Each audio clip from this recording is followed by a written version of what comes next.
வணக்கம். நம்ம கிருஷ்ணகிரி செய்திகளுக்கு உங்களை வரவேற்கிறோம். இன்றைய செய்திகளை பார்க்கலாம். கிருஷ்ணகிரி மாவட்டம் வேப்பனப்பள்ளி தொகுதியில் நெல் வயலில் இறங்கி வாக்கு சேகரித்த அதிமுக வேட்பாளர் KP முனுசாமி. கிருஷ்ணகிரி மாவட்டம் வேப்பனப்பள்ளி அதிமுக வேட்பாளர் KP முனுசாமி தீவிரமாக தேர்தல் பிரச்சாரம் செய்து வருகிறார். அப்போது சின்ன கொத்தூர் கிராமத்தில் நெல் வயலில் வேலை செய்து கொண்டிருந்த பெண்களிடம் வயலில் இறங்கி வாக்குகளை சேகரித்தார். பின்னர் கிராமத்தில் பிரச்சாரம் மேற்கொண்ட அவர் பேசுகையில், எதிர்க்கட்சி சட்டமன்ற உறுப்பினர் என்ற அடிப்படையில் அரசிடம் பல கோரிக்கை வைத்தேன். அரசு செய்து கொடுக்கவில்லை. வேப்பனப்பள்ளிக்கு அரசு கலைக்கல்லூரி கேட்டேன், ஆனால் கொடுக்கவில்லை. முதல்வர் இருக்கும்போதே இந்த கோரிக்கையை முன்வைத்தேன். அமைச்சர் நிதிநிலைக்கு ஏற்ப செய்து கொடுப்பதாக கூறினார்கள்.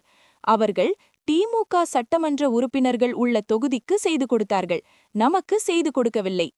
எடப்பாடி பழனிசாமி முதல்வரானால் முதல் ஆண்டிலேயே வேப்பனப்பள்ளியில் அரசு கலைக்கல்லூரி கொண்டுவரப்படும் என வாக்குறுதி கொடுக்கிறேன்.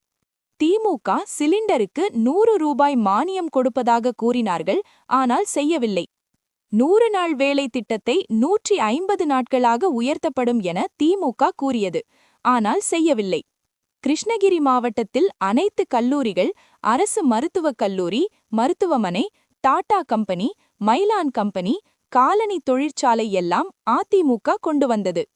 இந்த 5 ஆண்டுகால ஆட்சி எல்லா பொருட்களும் விலை ஏறிவிட்டது. சாப்பிட்டுக்கு பயன்படுத்தும் அனைத்து பொருட்களும் விலை ஏறிவிட்டது. அதிமுக ஆட்சி அமைந்ததும் 10,000 ரூபாய் ஒவ்வொரு குடும்பத்துக்கும் வழங்கப்படும்.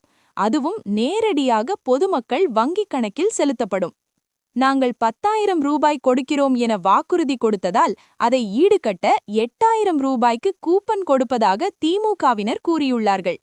இந்த கூப்பனை கொண்டு சென்றால் கடைக்காரரிடம் 2,000 ரூபாய் கமிஷன் வாங்கிக் கொள்வார்கள் திமுகவினர். கூப்பன் கொண்டு சென்றால் தரமற்ற பொருளைத்தான் கொடுப்பார்கள் என கூறி தீவிரமாக பிரச்சாரம் செய்தனர். தொகுதிக்கு கல்லூரி கொடுத்தார்கள், ஆனால் வேப்பனப்பள்ளி சட்டமன்ற தொகுதிக்கு அவர் இறுதி வரை கொடுக்கவில்லை. நான் இப்பொழுது நம்முடைய எட்டிப்பள்ளி கிராமத்தில் ஒரு வாக்குறுதி கொடுக்கிறேன்.